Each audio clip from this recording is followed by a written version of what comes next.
एक दिन आया मेरे पास, आंसू भरे भरे, आंखों में आंसू थे। दर्शन को आया, ऐसे तो मुझसे कभी नहीं मिला, लेकिन वो मेरा टीवी भक्त था। टीवी देख देख करके, मेरे विचारों को सुन सुन करके उसने मेरा शिष्यत्व स्वीकार कर लिया। वह मुझे ही याद करता, मेरी माला जपता, मेरे प्रवचनों को रोज सुनता। और एक दिन उसने एक सौगंध उठा ली कि अब मैं सच्चाई और ईमानदारी का जीवन जीऊंगा, मैं कभी कोई रिश्वत नहीं लूंगा, कभी कोई गलत काम नहीं करूंगा, 2 वक्त की रोटी जिससे मिल जाए ऐसी जिंदगी को गुजारूंगा। एक दिन वो मेरे पास आया, पूछते पाछते, मैंने कहा कौन हो तुम? बोले मैं आपका भक्त हूं। मैंने कहा मैं आपको नहीं जानता हूं। बोले जानो या ना जानो, लेकिन मैं आपको जानता हूं। मैंने आपसे टीवी में प्रवचन सुन सुन करके अपनी जिंदगी को बदलना चाहा, और मैंने 10 साल प्रयास किया गुरुदेव, मैंने अपना जीवन बदल लिया। पहले मैंने बहुत दौलत कमाई, नंबर 2 की दौलत कमाई, बेईमानी का पैसा कमाया, गुस्सा मेरे नाक पे रखा रहता था, अहंकार मेरे सिर पे चढ़ा रहता था। लेकिन जब से आपके प्रवचन सुने, उनका ये जिंदगी भी कोई जिंदगी है क्या? मैं आने वाले बच्चों को क्या सौंप करके जाऊंगा? मैंने उस दिन से नियम ले लिया, एक सादगी का जीवन जीऊंगा, एक आदर्श जिंदगी जी करके दिखाऊंगा। महाराज, मेरे यार दोस्तों ने कहा कि तू पागल हो गया है, महाराज की बातों में लगा है, जिंदगी ऐसे नहीं जी जाती है। मैंने कहा कुछ भी हो जाए, मैंने गुरु वचनों को सिर पर धारण कर लिया है, मैं उससे कभी अलग नहीं होऊंगा। मेरी पत्नी ने मुझे बेवकूफ समझा, मेरे भाइयों ने मुझे मूर्ख समझा। जब कोई धर्म के रास्ते पर चलता है ना, तो सारी दुनिया उसे पागल समझा करती है। मीरा ने धर्म पकड़ा तो लोगों ने कहा पागल हो गई है, ध्यान रखना। सबरी ने पकड़ा तो बोले पागल हो गई है, सेठ सुदर्शन पागल हो गए, मैना सुंदरी पागल हो गई। एक बात बताऊं उदयपुर वालों, जब सारी दुनिया तुम्हें पागल कहने लगे ना, तब समझना कि तुम में थोड़ी अकल आ गई है, ध्यान रखना है। ये दुनिया समझदारों को पागल समझा करती है, ध्यान रखना। मान्यवर, अकल आ गई महाराज मुझे। तो फिर मैंने कहा तुम रोते क्यों हो? बोले आपको देखकर मुझे रोना आ गया। उसने आंसुओं से मेरे चरण प्रक्षाल किए। तो मैंने कहा दुखी हो? बोले नहीं, मैं जो शांति का अनुभव मैं आज कर रहा हूं, जो संतोष मुझे आज प्राप्त हुआ है, वो मुझे नोटों के बिस्तरों में प्राप्त नहीं हो सका महाराज। आपके वचनों ने मेरे जीवन को संतोष प्रदान किया है। मैंने कहा हुआ क्या? बोले मेरी बेटी 21 साल 22 साल की हो गई, पढ़ाई लिखाई हो गई उसकी। मैंने सोचा कि बेटी बड़ी हो गई है, इसके लिए वर ढूंढना चाहिए, इसके हाथ पीले कर दूं महाराज, इसका घर बसा दूं, मैं फिर शांति का जीवन जीऊं अपने जीवन में। बस एक ही विकल्प है, मेरी बेटी का घर बस जाना चाहिए। 2-3 साल मुझे उसके वर ढूंढने में लगे। जो भी बेटा आया, बेटी ने रिजेक्ट कर दिया। आज महाराज वो 24 साल की हो गई। मैंने सोचा कि आधुनिक जीवन जीने वाली है, आज के युग में जी रही है। मैंने उस बेटी से एक कमरे में बुलाया और उसकी मां के सामने बेटी से पूछा, बेटी तू हर लड़का रिजेक्ट करती है, आज के युग में, इस सदी में, बोल तेरे मन में कोई लड़का तो नहीं है? उसने कहा पापा कैसी बात करते हो? बोले नहीं बेटी, पूछना जरूरी है, आज का माहौल ऐसा बन गया है। पहले तो लड़कों को पता ही नहीं रहता था और शादी हो जाती थी, आजकल तो माँ बाप को पूछना पड़ता है कि तेरे मन में कोई ऐसा लड़का तो नहीं है? उसने कहा नहीं पिताजी, मैंने कॉलेज में पढ़ाई की है, ये सब नहीं सोचा। बोले कोई लड़का, कोई दोस्त, कोई यार? बोले कोई नहीं मेरा। और एक बात याद रखना पिताजी, आप जिस गुरु के प्रवचन सुनते हो, मैं भी उन गुरु का प्रवचन सुनती हूं। मैं अपने जीवन में कभी ऐसी गलती नहीं कर सकती हूं। बाप ने कहा मुझे संतोष मिला। बेटी तेरी शादी तो करना है। बेटी ने नजरें झुका ली। बेटी एक बात बता, तेरे दिमाग में कोई नहीं? बोले कोई नहीं। चल एक बात तो और बता दे, किससे शादी करेगी? इंजीनियर से, डॉक्टर से, सीए से, एमबीए पास से, बिजनेसमैन से, राजनेताओं से, किससे शादी करेगी? उसने कहा पापा मैंने ये भी नहीं सोचा कि मुझे किससे शादी करना है। तेरे दिमाग में ख्याल नहीं आया तेरा जीवन साथी कौन होगा? नहीं सोचा पापा। तो किससे शादी करेगी? बोले जिससे आप करा देंगे। बोले बेटा 21वीं सदी में ऐसे शब्द सुनना सौभाग्यशाली बाप होगा जिसकी ऐसी बेटियां हुआ करती हैं, ध्यान रखना।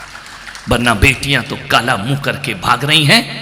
बाप जिंदगी भर इज्जत बनाता है और बेटी काला मुंह करके विधर्मियों के साथ भाग जाया करती है, ध्यान रखना। मान्यवर बहुत पुण्य कमाए होंगे जिसकी बेटियां कहें कि मेरे पापा के जैसा करेंगे। बेटा एक काम कर, कुछ तो बता, तुझे कैसा वर चाहिए? बोली पापा मैं कुछ नहीं बता सकती हूं, इस बारे में मैंने 24 साल में कभी सोचा भी नहीं है, मुझे कैसा वर चाहिए। बिजनेसमैन? बोले चलेगा। Service class? बोले चलेगा। मेरी कोई चॉइस नहीं है, मैं किसी से भी। बोले गांव में? बोले वहां भी कर लूंगी, शहर में वहां भी शादी कर लूंगी, कहीं भी कर लेगी। बाप की आंखें भर आई कि बेटी आज की 21वीं सदी में सीता जैसी बेटियां भी हमारे घर में पैदा हुआ करती हैं। मान्यवर हर बेटियां खराब नहीं होती, कई ऐसी होती हैं जो माँ बाप का सिर गर्व से ऊंचा उठा दिया करती हैं, ध्यान रखना है। उसने कहा गांव में भी कर लूंगी, शहर में भी कर लूंगी, मेरी कोई चॉइस नहीं है। पिता ने कहा फिर भी बेटा कुछ तो बता ताकि मुझे ढूंढने में आसानी हो जाए। बहुत जिद करी पिता ने, तब बेटी ने कहा अपने माँ बाप से कि मम्मी जब पापा जिद ही कर रहे हैं तो मैं बताती हूं मैं कैसा लड़का चाहती हूं। बोले कैसा? बोले जब ज्यादा जिद कर रहे हो तो मैं बताती हूं मेरी चॉइस क्या है, मेरी ख्वाहिश क्या है। बोले बताओ बेटा। मां ने समझा अभी तक झूठ बोल रही थी, इसके मन में जरूर कोई लड़का होगा, ध्यान रखना। उसने कहा मां एक बात ध्यान रख, मैं आज अपनी चॉइस बताती हूं और अपने पिता से नाग्रह करती हूं कि ऐसा लड़का मिले तो लेकर जरूर आना। पिता ने कहा बता बेटा कैसा लड़का चाहिए तुझे? बोले मुझे ऐसा लड़का चाहिए, ऐसा लड़का चाहिए जिसका स्वभाव मेरे पापा के जैसा हो, जिसका आचरण मेरे पापा के जैसा हो, जिसका चरित्र मेरे पापा जैसा हो और जिसका व्यवहार मेरे पिता की तरह, जो सादगी का जीवन जीता हो, जो संतों के प्रति समर्पित रहा करता हो, जिसके पास आचरण हो, चरित्र हो। पापा फिर वो गोरा है तो भी चलेगा और काला है तो भी चलेगा, गांव में है तो भी चलेगा और शहर में है तो भी चलेगा। उसने कहा बेटा मेरे जैसा व्यवहार वाला। बोले मेरा व्यवहार तो लोग कहते हैं मैं पागल हूं, मैं मूर्ख हूं, मैं पिछड़ा आदमी हूं। बोले पापा नहीं, मैं ऐसा वर चाहती हूं जिसका नेचर पापा जैसा हो। वो आदमी मेरे पास रोया। बोले महाराज मैं आज इतने संतोष को प्राप्त हुआ कि जो प्रतिष्ठा मैं भले सारे देश में अपनी प्रतिष्ठा नहीं कमा पाया, लेकिन अपनी औलाद की नजरों में मैं आदर्श पुरुष बन करके जिया। इससे बड़ा सुख संसार में कोई दूसरा। मैं औलाद की नजरों में तो इज्जत पा गया, वरना दुनिया में उदयपुर वालों ऐसे लोग होते हैं जो मंचों पे माला पहनते हैं और घर में 2 कौड़ी की इज्जत नहीं हुआ करती है, ध्यान रखना।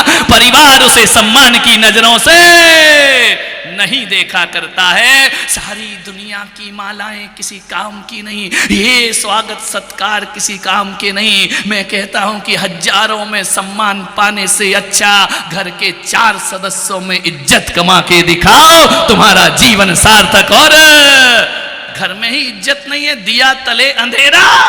ध्यान रखिए आज मैं खुश हूं महाराज। मैं सोच रहा हूं कि टाटा, बिरला, अंबानी ये कोई नहीं है मेरे सामने। मैं अपनी बेटी की नजरों में एक आदर्श पिता बन करके खड़ा हो गया। ध्यान रखिए मान्यवर, आपसे निवेदन है, ये है विरासत बच्चों को सौंपने वाली, ये है वसीयत बच्चों को सौंपने वाली। मैं आपसे निवेदन करना चाहता हूं, मैं आपसे आग्रह करना चाहता हूं, ध्यान रखना, क्या पूंजी है तुम्हारे पास? रुपए पैसे की, आदर्शों की पूंजी नहीं है। डॉक्टर साहब ने इस देश को ऐसी विरासत दी है, डॉक्टर हेडगेवार ने, गुरुजी ने ऐसी विरासत सौंपी है कि हमारे देश का सच्चा सिपाही राष्ट्रीय स्वयंसेवक दल बन करके खड़ा हुआ है। ध्यान रखना है, संघ वो है, ये राजनीतिक संगठन नहीं है। जब जब देश पर आपदा आई, संघ जाके खड़ा होता है सहायता के लिए। कहीं भूकंप हुआ, संघ जाकर के खड़ा हो गया। मान्यवर, ये पद प्रतिष्ठा के भूखे लोग नहीं हैं मान्यवर, ये भारत माता के सच्चे सपूत हुआ करते हैं। ध्यान रखना, इन्होंने अपने घर के चूड़ी सिंदूर की परवाह नहीं की, लेकिन भारत माता की मांग की और स्वाभिमान की परवाह कोई करता है तो राष्ट्रीय स्वयंसेवक संघ हुआ करता है। मान्यवर, संघ ना होता तो भारत के क्या हाल होते, ध्यान रखना। हमें भी हमारे देश से खदेड़ दिया जाता, ध्यान रखिए। संघ वो है, जब युद्ध होता है, जंग छिड़ती है ना, और जब 26 जनवरी की परेड के लिए सेना सीमा पर खड़ी रहती है, तो नेहरू जी कहते हैं कि परेड तो होगी, स्वाभिमान तो दिखाना पड़ेगा।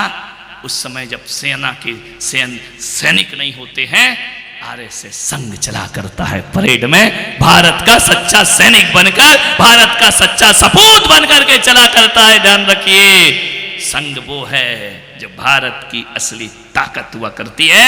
आज यहाँ संघ के स्वयं सेवक बैठे हैं, गर्व है मुझे, 30 साल से मैं संघ के हर कार्यक्रम में शामिल होता हूं, और देश का एक पहला दिगंबर साधु मैं ही होऊंगा जो 35,000 स्वयं सेवक के साथ पंथ संचलन में मैं आगे आगे अगवानी करते हुए, ये राष्ट्र के सपूत, इन्हें कोई पद प्रतिष्ठा नहीं चाहिए। वे प्रचारक किसी संत की साधना से कम नहीं होते हैं, ये विवाह नहीं करते हैं, ये लोग वो होते हैं जो किसी का बना भोजन नहीं करते हैं, ये वो लोग हैं जो साधु का जीवन जिया करते। किसके लिए जी रहे हैं? भारत माता के लिए। ध्यान रखना, इन्हें कोई मतलब नहीं है निजी स्वार्थों से। ये किसी जलूस की शोभा नहीं बनते हैं, ये किसी शोभा यात्रा में शोभा बन के नहीं चलते हैं। जब भी मां भारती को जरूरत होती है तो राष्ट्रीय स्वयंसेवक संघ आकर के खड़ा हो जाया करता है। मान्यवर, कितनी त्रासदियां झेली इस देश ने, संघ मजबूती से चला। डॉक्टर साहब की वह विरासत, एक गंगा की पतली लकीर थी, 4-5 लोगों से संघ सलात शुरू हुआ था, और आज राजभक्तों की इतनी होड़ लग गई कि वह गंगा की पतली लकीर बढ़ते बढ़ते आज गंगा सागर में परिवर्तित हो गई। ध्यान रखना है, हमेशा यह ज्योति चलती रहे। मैं नागपुर गया, संघ के मुख्य कार्यालय में गया, मुझे ले जाया गया, मैंने सब चीजों को देखा, समझा। ये मत सोचना कि ये बैठे हैं इसलिए प्रशंसा कर रहा हूं, नहीं, फोकट की प्रशंसा मुझे कुछ मतलब नहीं है। मुझे कौन सा राजनेताओं का राज चाहिए, मुझे कौन सी संपदा चाहिए। मेरा आशीर्वाद न किसी पार्टी को है, न किसी संगठन को है, मेरा आशीर्वाद उन पर है जो भारत माता की विरासत को मजबूत बना करके रखते हैं। ध्यान रखना, जब तक संघ है, ये भारत माता अब कभी गुलामियों की बेड़ियों में जकड़ने वाली नहीं है। ध्यान रखना, हजारों आसुरी शक्तियां आ जाएंगी, भारत का कुछ नहीं। चिल्ला ले अमेरिका, लगा ले टैरिफ, कोई जरूरत नहीं है। अब भारत इतना मजबूत है किसी किसी अमेरिका के सामने हाथ फैलाने की जरूरत नहीं हुआ करती है। पछताएगा भारत, नहीं पछताएगा अमेरिका। एक समय परमाणु का, अटल जी ने जब परमाणु परीक्षण किया, भारत पर प्रतिबंध लगा दिए अमेरिका ने। ध्यान रखना, और जब जरूरत पड़ती है तो यही अमेरिका भारत से प्रतिबंध हटा लिया करता है। भारत माता एक मजबूत हो चुकी है। विचार, एक समय मोदी जी को अमेरिका ने वीजा नहीं दिया, हमारे देश में नहीं आ सकते हो। एक समय वह था जब वीजा देने को तैयार नहीं था, और एक समय यह है कि अब जीजा बनाने को तैयार है। ध्यान रखिए, मान्य विचार करना है। अब हमारा भारत वो भारत नहीं है, मान्य। ये बातें फिर कभी करूंगा। 15 अगस्त आ रहा है, उस समय पुलक सागर संत नहीं देशभक्त बन करके यहां प्रवचन करेगा। ध्यान रखना, एक अवसर मिलता है भारती के लिए, भारती के चरणों में समर्पित होने के लिए। विरासत सौंपो, ये विरासत है, हमारी संस्कृति है, ये हमारे देश की ताकत है।